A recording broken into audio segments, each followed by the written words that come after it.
Hoje começo te fazendo uma pergunta. Quem foi Aristóteles? E aí, lembraram?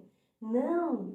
Então hoje trouxemos para você um pouco sobre este incrível homem chamado Aristóteles, que nasceu na Macedônia, mais especificamente em Estagira, uma colônia grega no ano de 384 a.C., filho de Nicômaco, um médico do rei Amintas III, recebendo informações em ciências naturais. Aos 17 anos, foi para Atenas estudar na Academia de Platão. Amigos, aquele jovem de uma inteligência extraordinária e logo se destacou, tornando-se discípulo predileto de Platão. Depois de muitos estudos, ele passou a lecionar na própria instituição, como também aprofundou seus estudos sobre o tema da filosofia platônica, inspirado em Sócrates. E o seu mestre Platão dizia sempre: minha academia se compõe de duas partes, o corpo dos alunos e o cérebro de Aristóteles. E essa filosofia platônica ia desde o conhecimento de ética política, como também das questões relacionadas ao conhecimento, tornando-se suficientemente para além do seu mestre. Meus amigos, à medida que Aristóteles estudava tais temas, começou a formular as suas próprias teorias, levando dessa forma a um afastamento intelectual das ideias platônicas, formulando assim suas próprias teorias, como eu já havia dito, sobre a existência de dois mundos distintos. Para ele, Deus era a fonte de todas as ações, sendo investigador de todo o pensamento. E a felicidade para ele era o único objetivo do homem, cabendo sim ao Estado garantir o bem-estar e a felicidade dos seus governados, sendo a ditadura a pior forma de governo.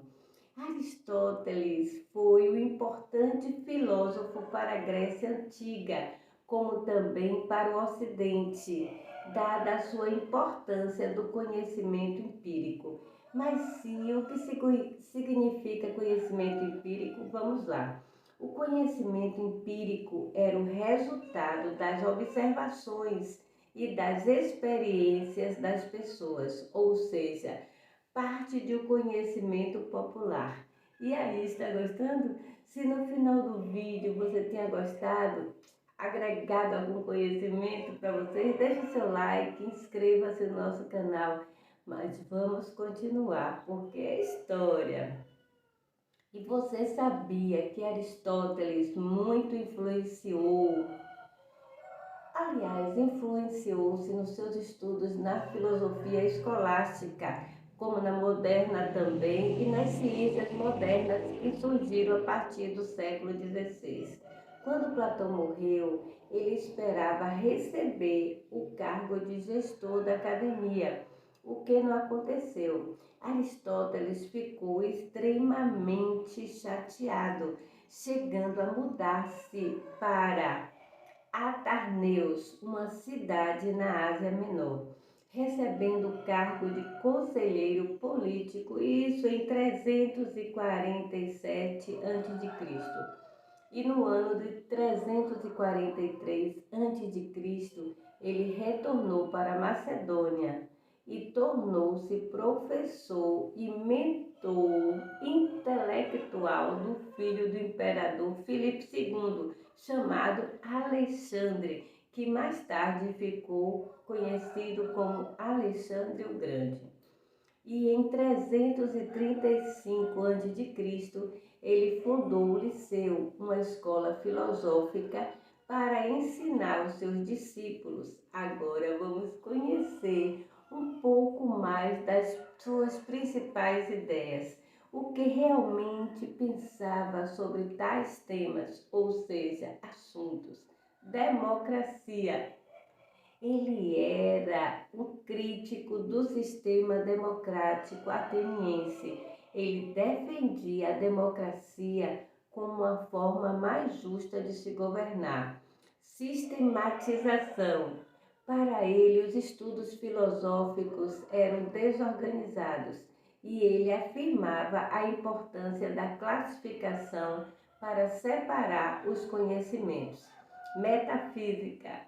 Uma das principais referências em muitos dos seus escritos. Ele trouxe os estudos platônicos, trazendo conhecimento sobre os conceitos e ideias de forma clara e esclarecedora. Estética. Para Aristóteles, havia uma medida entre os dois extremos morais, que eram considerados viciosos. Foi esse, um por excesso de algo e o outro por falta de algo. E justa medida seria a moderação da ação entre os dois vícios, que resultava na virtude. Lógica. A lógica era exata como a matemática, permitindo o julgamento de uma forma anunciada, fazendo-se perceber se ele faria sentido ou não. Empirismo, sendo ele o primeiro pensador a teorizar a importância do conhecimento prático para o entendimento na verdade e do mundo. E esse conhecimento deveria passar por campos do saber. Amigos, eu pensei que não tivesse muito o que falar de Aristóteles. É engano, muito engano realmente, porque seria necessário muitos outros vídeos para falar dessa inteligência memorável que foi este homem. E o que esse memorável homem defendia, amigos, ele defendia o empirismo, que são as ideias adquiridas através das experiências. E o seu pensamento, para ele, todas as coisas tinham uma finalidade. E os seus dois conceitos, Aristóteles examinava os conceitos de substâncias e essências, concluindo que uma substância é a combinação daquilo que a compõe. A matéria é aquilo que a distingue, a forma. É filosofia e o povo quer saber. E as frases deixadas por ele, vou citar algumas. O belo é o esplendor da ordem. O homem, por natureza, é um animal político. O homem é um animal de linguagem. Nada do que existe em potência torna-se ato senão por algo que já existe no ato. E para finalizarmos o vídeo, vamos falar da morte de Aristóteles, que foi trágica. Naquele período, o rei da Macedônia, Alexandre o Grande, havia morrido. Com isso, interrompeu-se em Atenas uma explosão de ódio, irrompeu, e sendo um dos seus melhores amigos. Ele estava para ser preso, mas ele conseguiu escapar e deixou Atenas, dizendo que não faria isso com os atenienses, de cometerem o segundo crime contra a filosofia.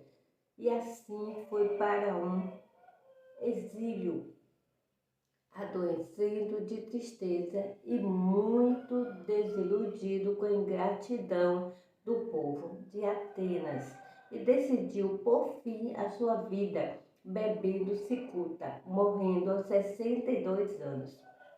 É isso aí, meus amigos. Quanta história! Vou contar um segredo para vocês. Antes de ler, de pesquisar, pensei que não houvesse nenhum filósofo tão inteligente quanto Platão. Mas ao pesquisar e fazer muitas leituras, realmente Aristóteles foi magnânimo. Mas te digo mais, esse homem foi fenomenal, uma inteligência privilegiada. E eu, amigos, ficava a pensar o que falaria deles, vendo tantas informações, tantos conhecimentos, que fizemos apenas um pequeno resumo para vocês. Mas te digo uma coisa, vale muito a pena pesquisar e estudar um pouquinho mais sobre Aristóteles, porque, sem sombra de dúvidas, ele foi um gênio da filosofia. A lâmpada mágica não possuía nenhum gênio, mas trouxe para nós a maior magia, o maior gênio que é o conhecimento, o seu legado, a sua existência. Se gostou, deixe seu like, inscreva-se no nosso canal, porque muitas histórias traremos para vocês, tá bom? Um grande beijo no coração de cada um de vocês. E obrigada muito, muito obrigada mesmo. E a palavra é gratidão.